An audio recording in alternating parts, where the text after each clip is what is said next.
मेरो हातमा दुईटा किताब छ। एउटा 2083 सालमा सम्माननीय राष्ट्रपति रामचन्द्र पौडेलले सम्बोधन गर्नुभएको सरकारको नीति तथा कार्यक्रम, यो 83 भने भर्खर हिजो। एउटा चाहिँ 2081 सालमा सम्माननीय राष्ट्रपति रामचन्द्र पौडेलले सम्बोधन गर्नुभएको नीति तथा कार्यक्रम हुबहु एउटै छ। यसमा के छ भने 217 पेजको छ, 217 बुँदाको छ, यसमा 100 बुँदाको छ। बरु झन्डै 117 बुँदा कम छ, झन्डै 10% मात्र चेन्ज होला। लेख्ने मान्छे त एउटै रहेछ बा। पढ्नुहोस् न एकछिन गएर गएर मजाले पढ्दा हुन्छ। यो दुईटा किताब छ, हुबहु एउटै छ।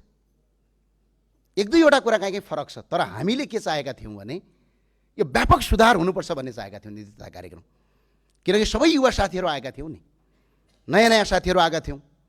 चाहे पार्टी जोसुकै होस्, आज नयाँ अनुहार छ यहाँ। कोही सत्ता पक्षबाट होला, कोही प्रतिपक्षबाट होला, कुनै दलबाट होला, तर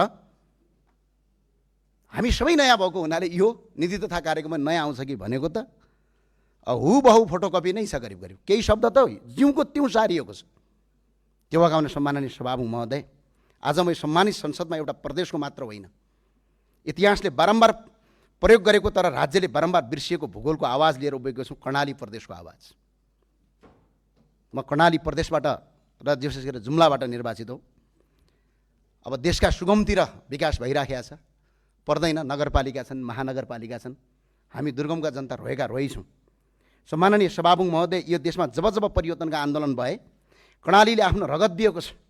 जब लोकतन्त्र सङ्कटमा पर्यो कर्णालीले युवामा छाती अगाडि सारे। जब गणतन्त्रको सपना देखियो कर्णालीले एक छापे मत दियो। 2064 सालमा कर्णालीले आफ्नो सपना पूर्व प्रधानमन्त्री पुष्पकमल दाहाल प्रचण्डको आँखामा देख्यो र प्रधानमन्त्रीको कुर्सीमा पुर्यायो। 2056 सालमा एमालेको लाल किल्ला बन्यो कर्णाली। 2074 सालमा फेरि पूर्व प्रधानमन्त्री केपी शर्मा ओलीको आँखामा कर्णालीले आफ्ना सपना देख्यो।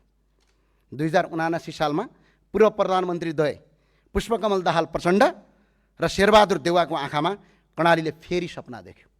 2082 सालमा नयाँ साथीहरूको आँखामा कर्णालीले सुइना देखिरहेको छ। ती सुइना फेरि साइतर नबनुन्, ती दन्थेकता नबनुन्, तर हरेक पटक कर्णालीले के पायो? पटक पटक कर्णालीले दुःख पायो। जहिले पनि बजेट आउँदा, नीति तथा कार्यक्रम आउँदा हात्ती आयो फुस्सा हुन्छ।